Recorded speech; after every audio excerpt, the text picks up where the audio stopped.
Oke, baik. Bismillahirrahmanirrahim. Assalamualaikum warahmatullahi wabarakatuh. Baik teman-teman sekalian, ya hari ini kita kedatangan tamu spesial. Ya, eh, namanya Kak Aras Prabowo. Ya, saya kenalnya sama Kak Aras itu sudah lama di dunia maya, tapi di dunia nyata ya kurang lebih 4 bulan terakhir ini. Dan Kak Aras ini merupakan sosok inspiratif bagi saya sehingga saya menginisiasi untuk berbagi melalui channel YouTube ini. Teman-teman sekalian, insya Allah kita akan membahas masalah ekonomi syariah. Ya. Tapi sebelum itu saya ingin lebih memperkenalkan Kak Aras. Kak Aras ini pernah sebagai staf di BNPT, ya Pak. Ya. Bisa dikoreksi kalau keliru Kak. Ya, saya pernah jalan-jalan ke BNPT Kak. Saya lihat pengamanannya luar biasa ekstra, gerbangnya besar sekali dan sangat ketat, dan saya menemukan situasi baru, kantor yang situasi dengan suasana yang tidak ada huru haranya seperti kantor-kantor yang nggak bisa ribut-ribut. Dan memang BNPT ini diskemakan seperti itu atau bagaimana? Maksudnya saya lihat pengamanannya luar biasa, gerbangnya besar sekali, bagaimana? Oke, yang pertama saya sampaikan dulu bahwa saya masuk di BNPT tahun 2016 sampai tahun kemarin. Tahun ini sudah tidak lagi bekerja di BNPT, tetapi soal mengabdi di dalam pencegahan terorisme saya kira harus kita lakukan.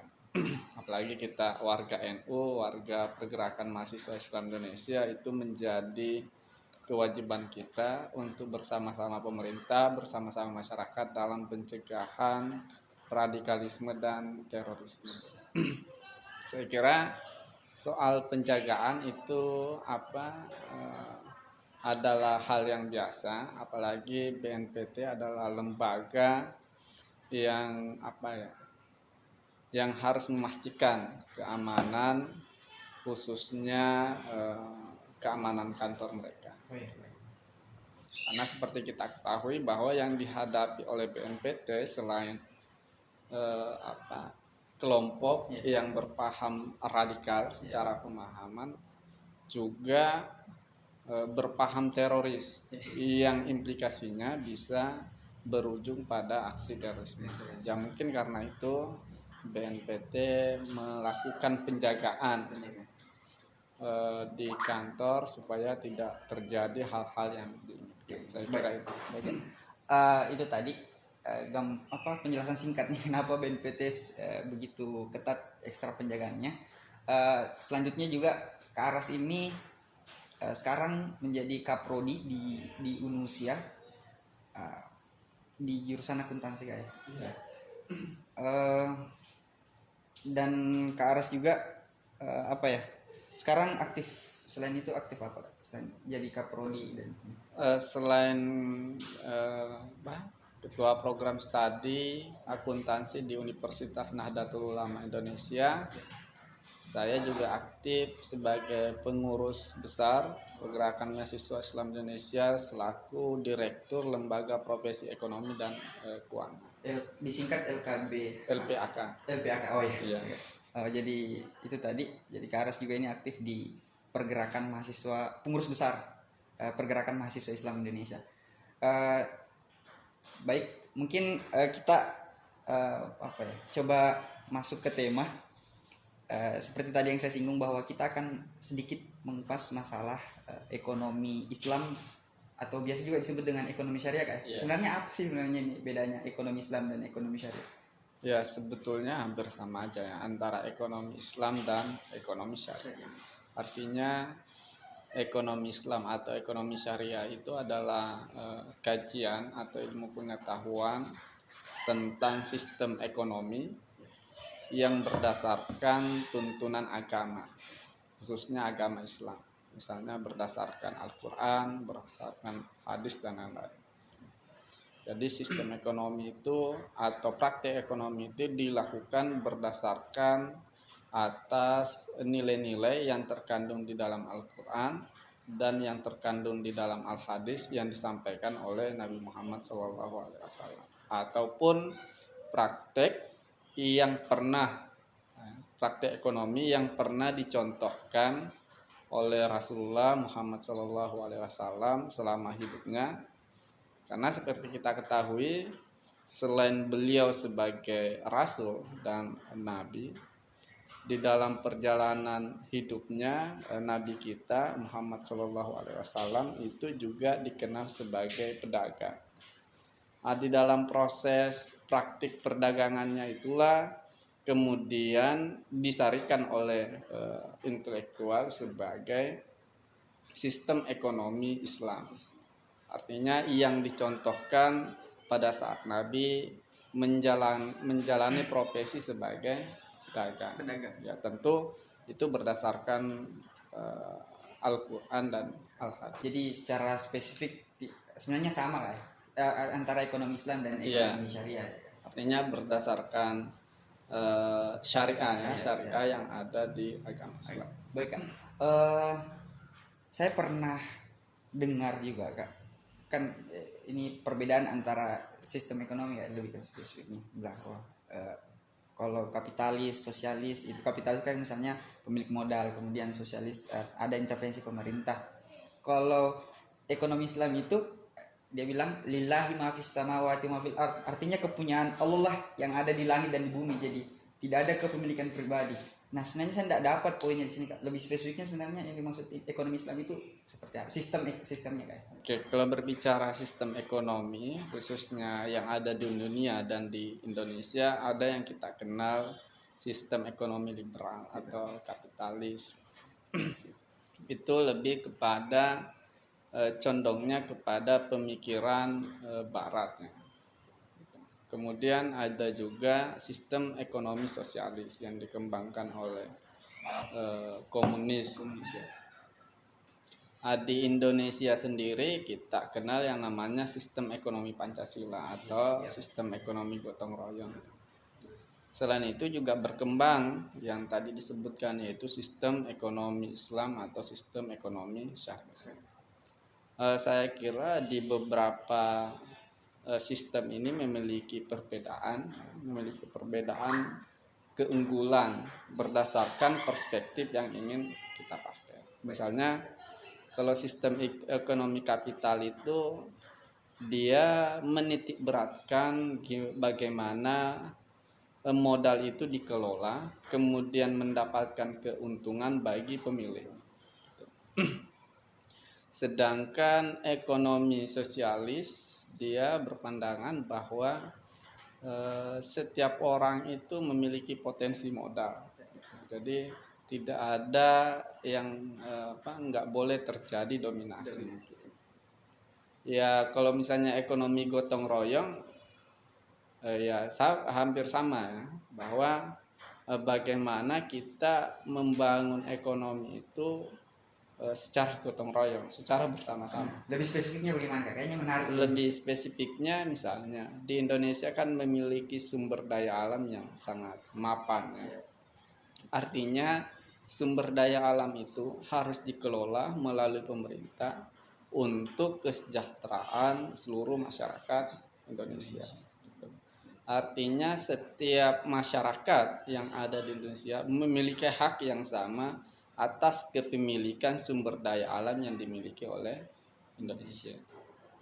Sedangkan sistem ekonomi Islam tadi yang saya sampaikan itu bahwa suatu praktek ekonomi yang dilaksanakan berdasarkan aturan agama, berdasarkan Al-Quran, Al-Hadis, atau praktek-praktek yang diajarkan oleh Nabi Muhammad SAW.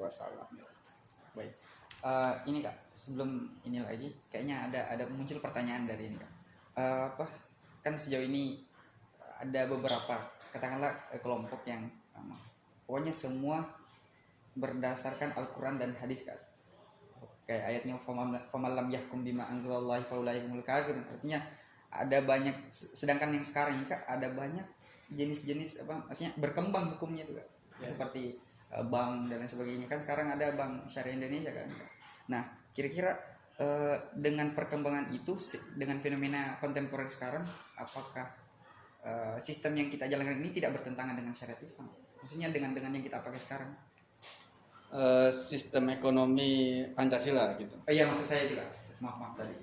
Sebetulnya kalau kita runut, kalau misalnya kita ingin menilai bahwa sistem ekonomi itu bertentangan dengan Islam atau tidak, kita lihat yang dijadikan dasar sebagai penyusunan sistem ekonomi yang bersangkutan. Misalnya sistem ekonomi Pancasila. Kalau misalnya kita kaji dari perspektif Islam, hampir seluruh ulama itu bersepakat bahwa Pancasila itu tidak bertentangan dengan nilai-nilai Al-Quran. Bahkan disampaikan bahwa di setiap butir yang ada di Pancasila itu adalah mencerminkan nilai-nilai Islam. Kemudian jika Pancasila ini dijadikan sebuah landasan untuk menyusun sistem ekonomi, saya kira tidak akan bertentangan karena dasar-dasar atau butir-butir yang ada di dalam Pancasila itu tidak bertentangan dengan nilai-nilai Islam. Mungkin kalau dari Maqasidus Syari'nya, hifzul malnya itu sejalan kayak dengan sejalan dengan nilai-nilai yang terkandung di agama Islam. Jadi tidak ada pertentangan antara sistem yang ini kayaknya sejalan. Baik teman-teman sekalian, sebulan yang lalu saya dihadiahi sama Kak Aras sebuah buku. Di sini bisa dilihat akuntansi dalam kebudayaan Bugis. Saya rasa juga menarik untuk kita bahas, tapi mungkin akan kita singgung di sesi terakhir. Sedikit mungkin kita ulas apa inti dari buku ini kayak seperti itu. Baik, kita lanjut Kak. Nah, untuk sekarang Kak, kan saya lihat negara-negara yang lain itu, saya pernah baca entah ini bahwa sistem ekonomi Islam ini sebenarnya menguntungkan sehingga dilirik untuk dikembangkan di negara-negara, bahkan negara-negara yang sekuler itu Kak. Apakah maksudnya sistemnya yang ekonomi Islam ini seperti apa Kak? Sistemnya ya, kita bicara tentang sistem. Ya, kalau misalnya kita berbicara sistem ekonomi Islam, tadi saya katakan tidak akan lepas dari nilai-nilai yang terkandung di dalam agama Islam, khususnya yang terkandung di dalam Al-Quran dan hadis. Pada intinya bahwa sistem ekonomi Islam itu tujuannya untuk mendatangkan keadilan di seluruh masyarakat. Kalau misalnya kita sering rahmatan lil alamin, gimana sistem ekonomi ini, praktek ekonomi yang terjadi itu mendatangkan keadilan bagi seluruh masyarakat, khususnya yang terlibat di dalam sistem atau praktik ekonomi yang tersebut. Misalnya kalau di dalam ekonomi atau akuntansi kita kenal antara pemilik modal, kemudian karyawan, pelanggan. Artinya kesemua ini harus mendapatkan keadilan, keseimbangan berdasarkan proporsinya masing-masing.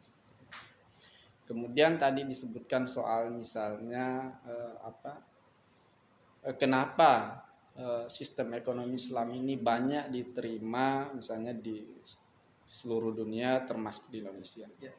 Ya, kalau kita analisa bahwa hampir 80 sampai 90% penduduk di Indonesia itu adalah beragama Islam.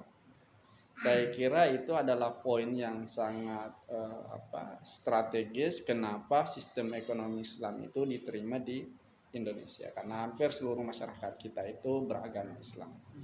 Tentu selaku orang yang beragama Islam, ketika mampu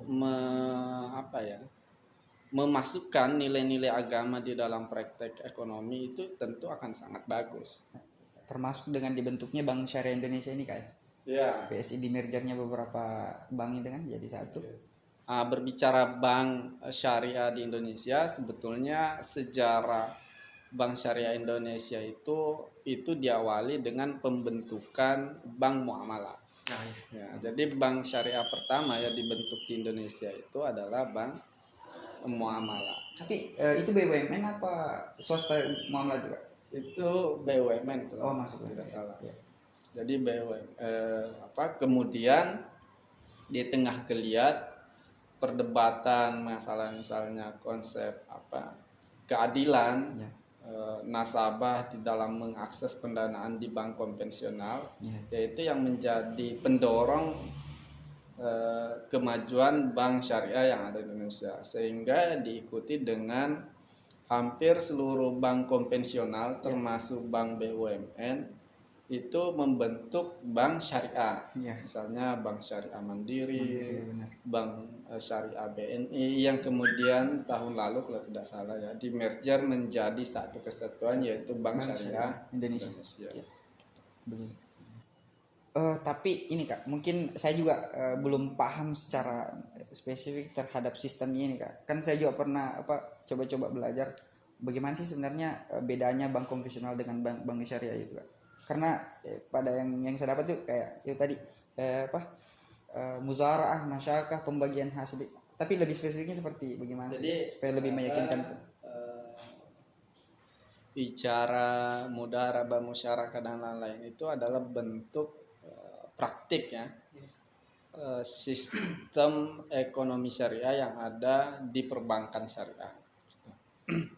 Kalau misalnya kita melihat yang paling signifikan, kita lihat perbedaannya antara bank konvensional dengan bank syariah adalah konsep pendapatan dari kedua bank tersebut. Misalnya kalau bank konvensional pendapatannya itu dikatakan bunga. Jadi selisih antara pendapatan selisih. Jadi bunga itu sebagai sumber pendapatan bank konvensional. Misalnya kita sebagai nasabah kan kalau misalnya kita meminjam uang itu kan dikenakan bunga. Itu adalah pendapatan bagi bank. Oh iya. Ya. Konvensional. Jadi ada selisih yang antara yang kita pinjam dengan yang akan kita kembalikan nanti. Begitu pula ketika kita menabung di bank. Kita dapat bunga, tetapi ada pendapatan lain, misalnya biaya administrasi dan lain-lain. Itu adalah bagian kecil dari konsep pendapatan yang ada di bank konvensional. Tapi berbeda dengan bank syariah. Kalau di bank konvensional disebutkan bunga, tetapi di bank syariah itu disebutkan dengan bagi hasil. Jadi konsep bagi hasil ini adalah ketika misalnya bank memberikan sejumlah modal kepada nasabah, kemudian nasabah itu menggunakannya untuk bisnis atau untuk berusaha, nanti keuntungan dari usaha yang dilakukan oleh nasabah itu dibagi hasil antara si nasabah dengan pihak bank. Itu muncullah bagi hasil. Praktiknya itu berbeda-beda, ada ijarah, ada mudarabah, ada musyarakah dan lain-lain, banyak sekali. Berarti seperti ini Kak ya. Kalau saya baca juga dari sini masih hampir mirip dengan kalau misalnya ada orang yang punya tanah, terus dia kasih ke orang untuk mengelola. Di sini dibahas juga kan Kak? Iya. Itu. Jadi gini. Mungkin ada contoh Kak. Kalau misalnya kita lihat praktik sejarah ya, praktik ekonomi di masa Rasulullah SAW tentu tidak semodern yang saat ini. Misalnya sumber ekonomi pada saat zamannya Rasulullah yang pertama pasti sumber daya alam. Misalnya tanah, kepemilikan tanah, kepemilikan ladang. Kemudian kepemilikan ternak. Kalau misalnya di Arab itu pasti unta dan lain-lain. Keledai, kemudian kambing dan lain-lain. Inilah yang menjadi objek ekonomi. Objek ekonomi yang kemudian melahirkan sistem ekonomi. Antara Arab di masanya Rasulullah SAW dengan di daerah atau di Indonesia juga kurang lebih seperti itu. Jadi sebelum datangnya konsep ekonomi kapitalis, liberal dan lain-lain, sudah ada sistem ekonomi di daerah masing-masing. Seperti yang kita ketahui bahwa Nusantara sebelum Indonesia itu terdiri dari berbagai atau banyak kerajaan. Dan di dalam kerajaan, raja dalam memimpin kerajaan itu tentu sudah memiliki sistem ekonomi. Tetapi kepemilikan sumber dayanya itu dalam bentuk sumber daya alam, misalnya tanah, tentu sistem ekonominya berkaitan dengan hal tersebut. Misalnya di negara kita ini kita dikenal sebagai negara agraria. Artinya kita memiliki kepemilikan lahannya di darat luar biasa. Kemudian kita juga dikenal sebagai negara maritim, memiliki luas bahkan lebih luas dari daratan. Kemudian kita selain kepemilikan tanah, mata pencaharian yang ada di Indonesia itu misalnya ada petani, perkebunan. Dan kalau misalnya kita lihat sejarah, negara barat menjajah kita itu salah satunya karena kepentingan sumber daya alam, misalnya rempah yang ada di Maluku dan lain-lain. Dari kepemilikan itu sama seperti di Arab pada masa Rasulullah juga memiliki sistem ekonomi. Misalnya tadi sahabat Fahri yang memperlihatkan buku saya Akuntansi dalam Kebudayaan Bugis. Di Sulawesi Selatan atau dulunya terdiri dari beberapa kerajaan juga sudah memiliki sistem ekonomi sebelum sistem ekonomi liberal, kapitalis, sistem ekonomi Islam masuk di Indonesia atau di Nusantara, mereka sudah memiliki sistem ekonomi. Di Bugis sendiri pada saat kerajaan di Bugis misalnya ada kerajaan Bone kerajaan Goa dan beberapa kerajaan Luwu dan beberapa kerajaan besar lainnya itu sudah memiliki sistem ekonomi. Tapi sistem ekonomi itu terbentuk atas kepemilikan sumber daya alam. Misalnya raja memiliki tanah, kita tahu lah kalau misalnya di masa kerajaan itu kepemilikan dominasi raja terhadap kepemilikan tanah itu sangat besar. Tapi tentu kepemilikan itu nggak bisa dikelola sendiri oleh raja atau orang-orang sekitarnya. Oleh karenanya itu harus melibatkan masyarakat atau rakyat. Konsep seperti apa, gimana peran masyarakat atau rakyat di dalam pengelolaan tanah itu, yaitu dengan digagas yang namanya konsep Teseng. Teseng dengan akuntansi syariah atau ekonomi Islam yang tadi saya sebutkan itu adalah bagi hasil. Itu sama konsep bagi hasil. Teseng itu adalah konsep bagi hasil sama seperti yang ada di ekonomi Islam atau ekonomi syariah. Tadi saya sebutkan bahwa pada zaman Rasulullah SAW kan memiliki kepemilikan tanah. Di raja juga memiliki kepemilikan tanah yang luas. Akhirnya supaya tanah itu terkelola dimintalah rakyatnya, raja meminta rakyatnya untuk mengelola. Apakah tanah itu dijadikan kebun, tanah itu dijadikan lahan persawahan, atau misalnya tanah itu dijadikan empang dan lain-lain. Sistem kerjasama antara kerajaan dengan penggarap atau rakyat itu dikenal dengan sistem Teseng atau bagi hasil. Misalnya, kalau di Bugis itu kan hampir lahannya itu dijadikan persawahan. Seperti kita ketahui bahwa di Sulawesi Selatan itu adalah salah satu lumbung atau penghasil beras terbesar di seluruh Indonesia. Kemudian raja ini meminta oleh si penggarap. Di Bugis itu penggarap itu dinamakan Pateseng. Sedangkan raja Papat Teseng. Papat Teseng itu pemilik modal atau pemilik sawah ya. Pat Teseng itu adalah penggarap. Pengelola Bisa dikatakan penggarap ketika dia menggarap lahan persawahan, bisa dikatakan pemelihara jika objeknya itu adalah ternak.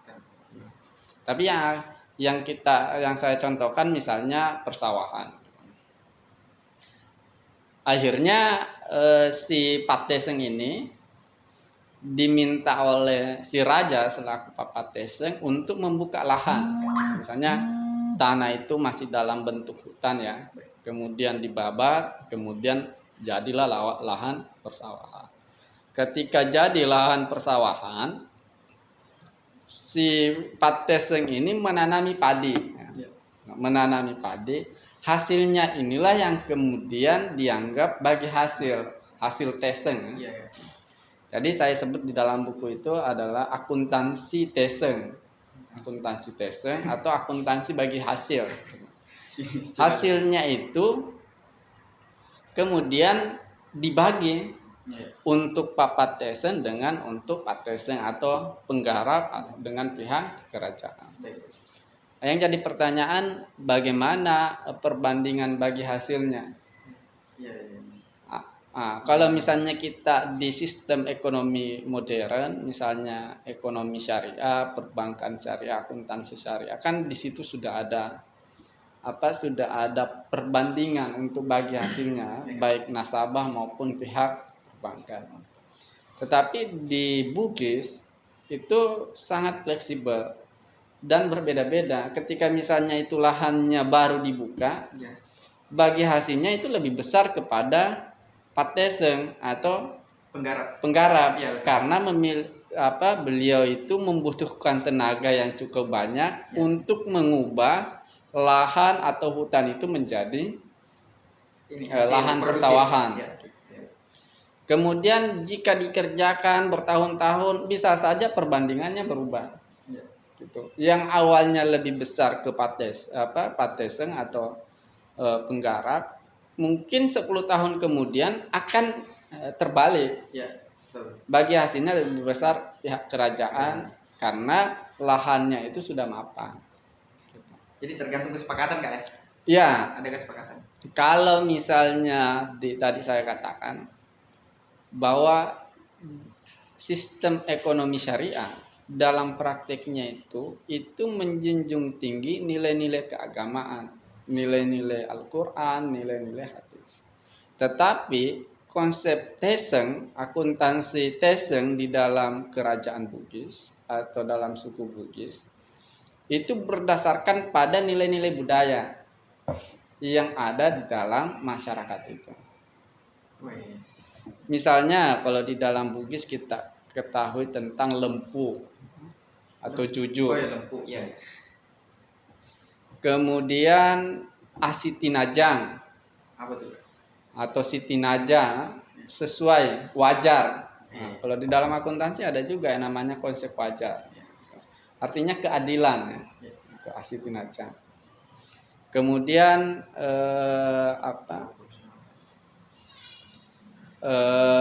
sipakatau. Artinya konsep teseng di dalam suku Bugis itu dasarnya sipakatau karena saling menghargai antara sesama manusia. Sipakalebi, sipakarenu. Hasil dari konsep teseng itu ujungnya adalah sipakarenu agar kita antara Pak Teseng dengan Pak Teseng itu bahagia mendapatkan bagi hasil itu. Itu sipatokong. Nah, kemudian nilai sipatokong ini adalah kalau misalnya tadi saya sebutkan sistem ekonomi di Indonesia adalah sistem ekonomi Pancasila atau gotong royong. Di dalam Bugis sistem gotong royong itu bisa diartikan sebagai sipatokong, saling membantu. Artinya sistem atau praktik ekonomi itu terjadi itu atas dasar untuk saling membantu antara satu orang dengan orang lain. Kemudian salah satu hal yang unik di dalam konsep teseng mungkin sama seperti dalam akuntansi syariah atau ekonomi syariah itu tidak ada dominasi, dan ini poin penting antara ekonomi syariah ya. Tidak ada dominasi antara pemilik modal dengan pengelola modal. Tidak ada dominasi antara Pak Pateseng sebagai pemilik lahan dengan Pak Teseng sebagai penggarap lahan. Kalau misalnya kita lihat saat ini, jadi konsep teseng meskipun itu dipraktekkan pada masa kerajaan lampau yang saat ini sudah tidak ada kerajaan, tetapi sampai saat ini itu masih eksis, Masih banyak. Iya. masih banyak yang menjalankan konsep testing itu. Artinya apa? Bahwa konsep testing itu mampu menjawab tantangan konteks dalam kehidupan masyarakat khususnya di Sulawesi Selatan, karena sampai saat ini masih dilakukan. Bahkan konsep testing yang saat kita jumpai sekarang sudah berkembang. Ya.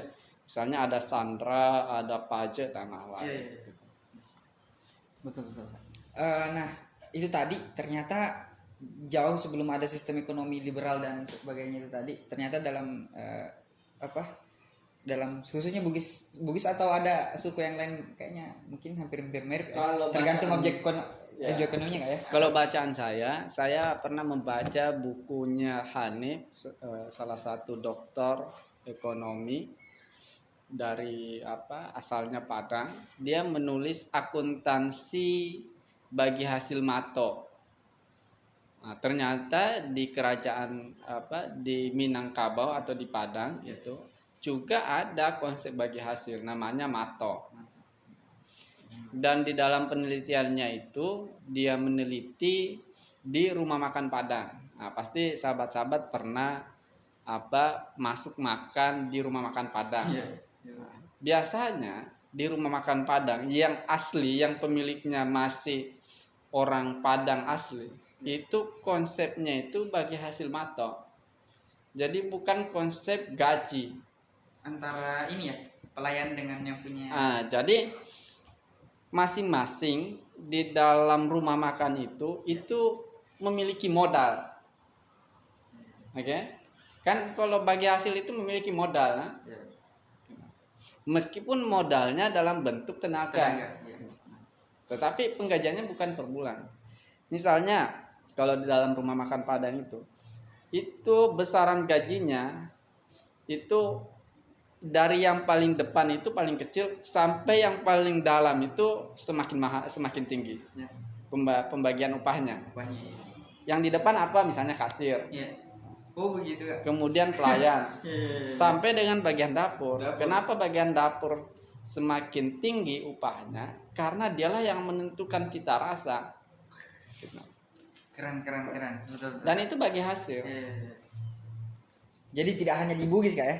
Ternyata ada di ini. Justru mungkin bisa jadi di daerah-daerah lain juga ada dan itu. Dan saya yakin di daerah lain pasti ada, karena tadi bahwa kita itu kepemilikan dalam masa kerajaan, kepemilikan lahannya itu sangat besar dan itu menjadi objek ekonomi untuk membangun kerajaan. Salah satu alternatif sistem ekonomi yang bisa diterapkan itu adalah sistem ekonomi bagi hasil.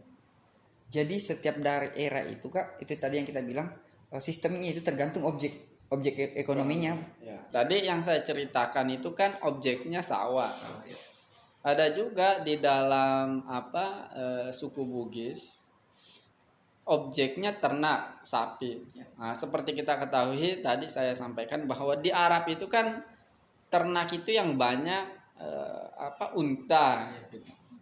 Atau misalnya kambing atau domba. Tapi kan kalau kita di Bugis itu kan yang banyak kan sapi. Sehingga itu yang menjadi objek di dalam sistem teseng. Nah, contohnya seperti ini ya.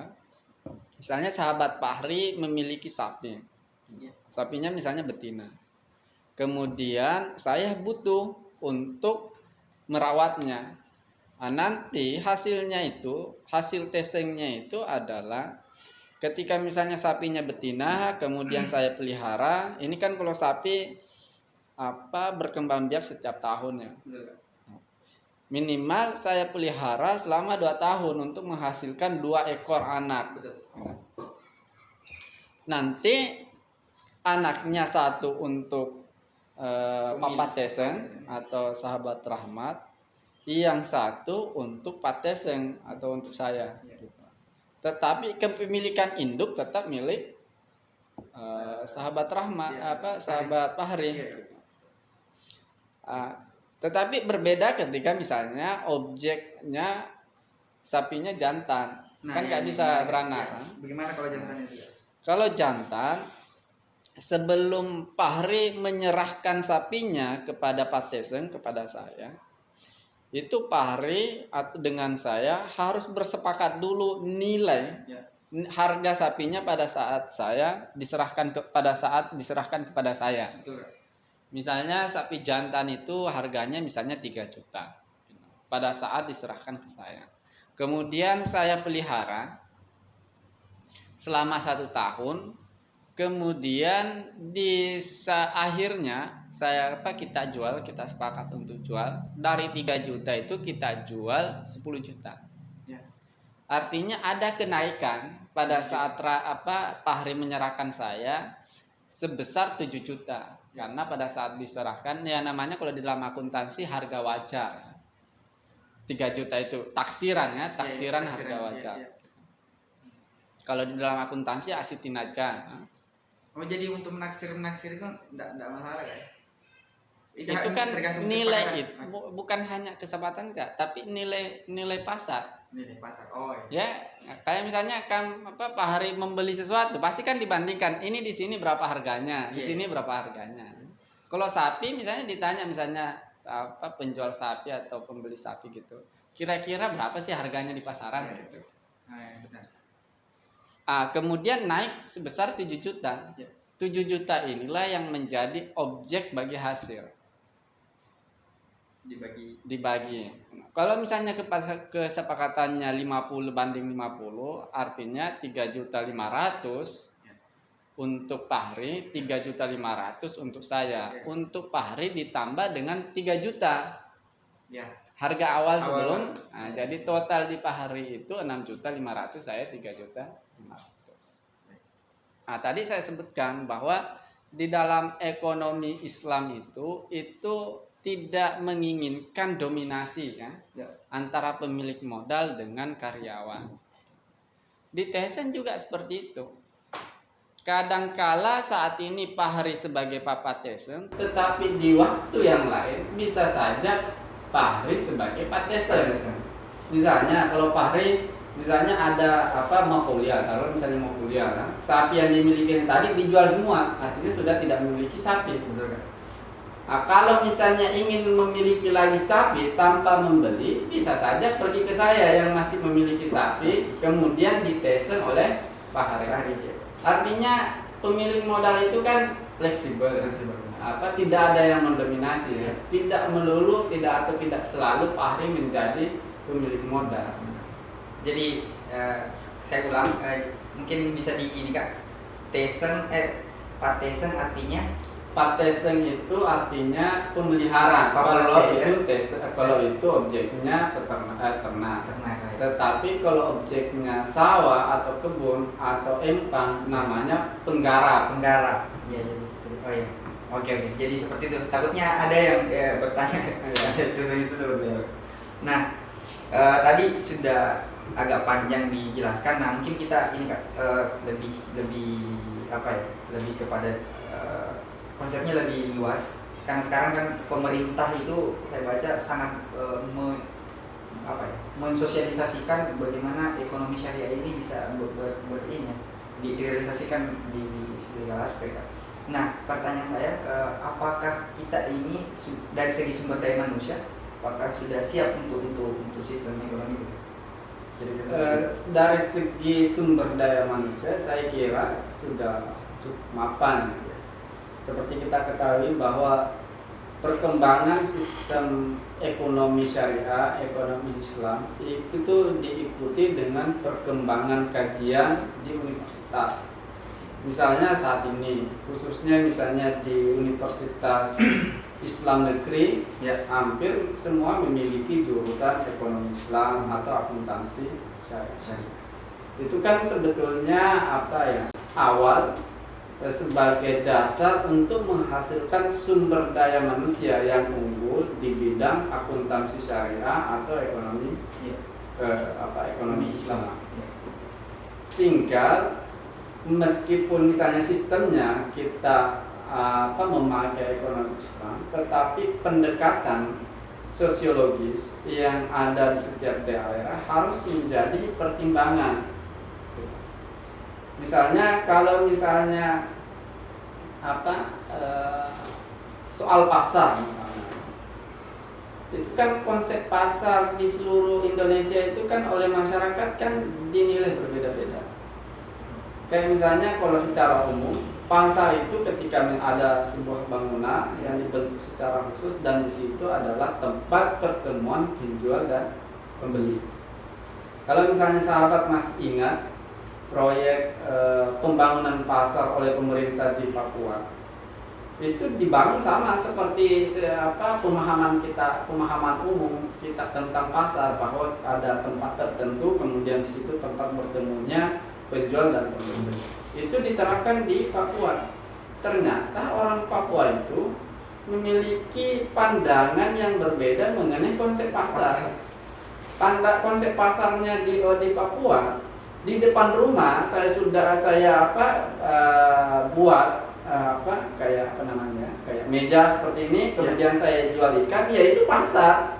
Enggak harus berkumpul di satu tempat. Ya. Artinya bahwa setiap sistem yang akan kita adopsi, yang kita pakai, harus mempertimbangkan aspek sosiologis, kultural yang ada di masyarakat.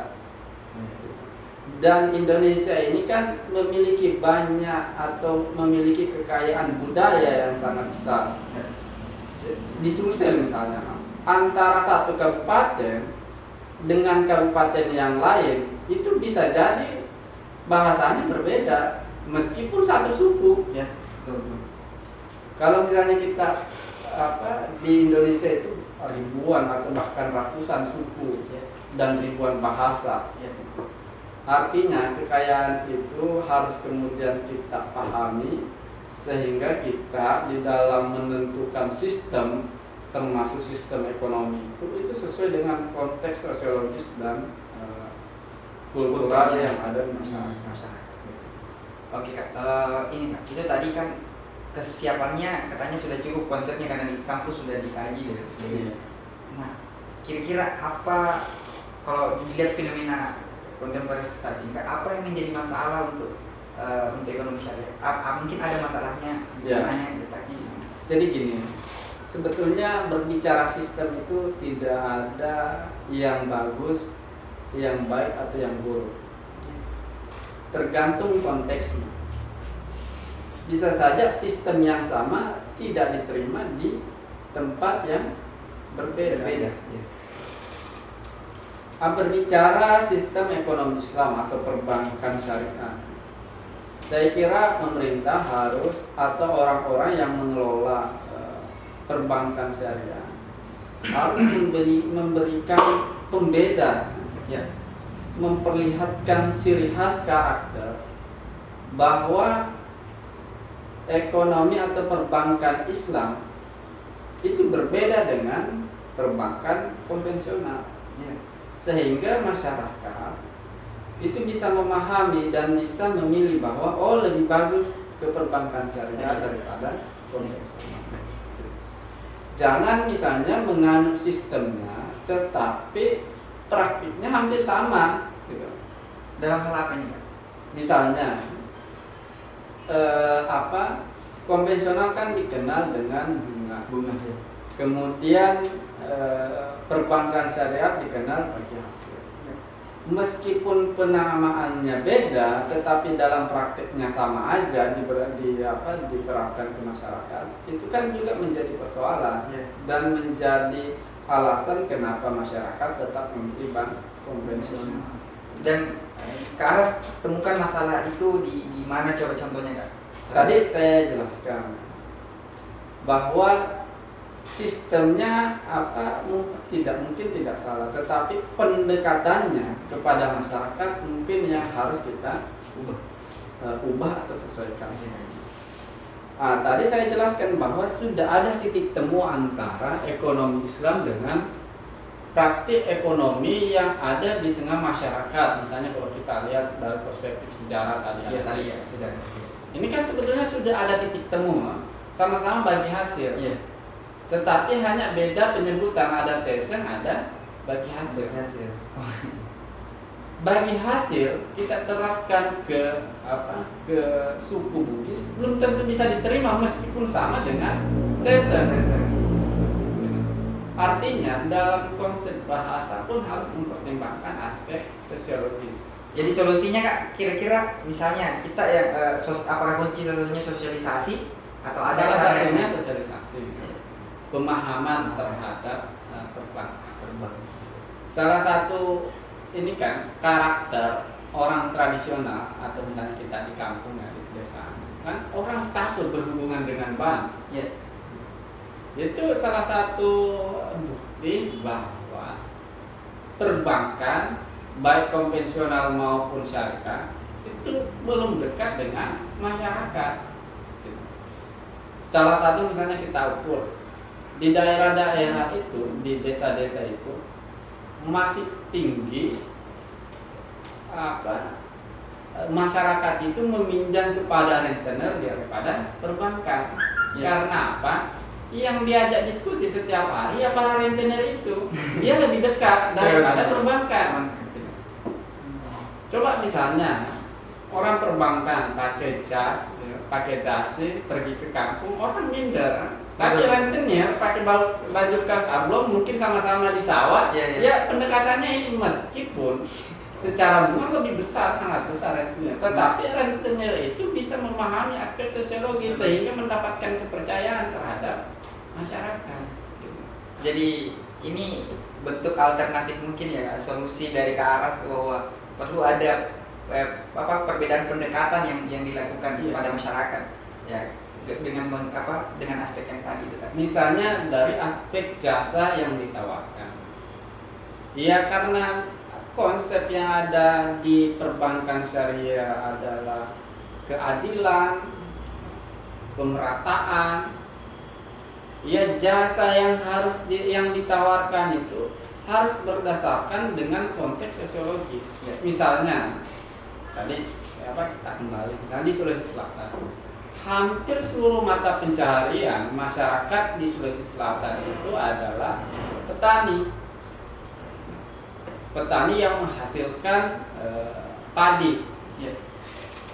Kalau misalnya ingin memberikan sejumlah modal kepada petani, kemudian konsep pembayarannya setiap bulan nggak bisa petani, karena dia baru bisa menerima pendapatan itu setelah 3 bulan. Nah, makanya di titik ini saya tekankan bahwa penting memahami konsep sosiologis dan kultural di setiap masyarakat. Kalau misalnya kasih pendanaan kepada petani, kemudian dibayar per 3 bulan, pasti mau petani. Karena pada saat itu setiap 3 bulan baru dia nerima. Tapi kalau konsepnya per bulan pertama misalnya dia nanam misalnya di bulan Januari, Februari itu dia belum punya pendapatan, justru dia membutuhkan modal untuk memelihara padinya. Kemampuan membayar kan tentu tidak bisa karena belum mendapatkan, tetapi setelah 3 bulan atau 4 bulan baru dia nerima pendapatan dari hasil panen itu. Kemampuan untuk membayar dari sejumlah modal yang diberikan oleh perbankan baru bisa dibayarkan di bulan keempat atau bulan ketiga itu. Apakah sistem ekonomi Islam saat ini membantu dari segi penurunan ekonomi yang Indonesia pasca Covid ini?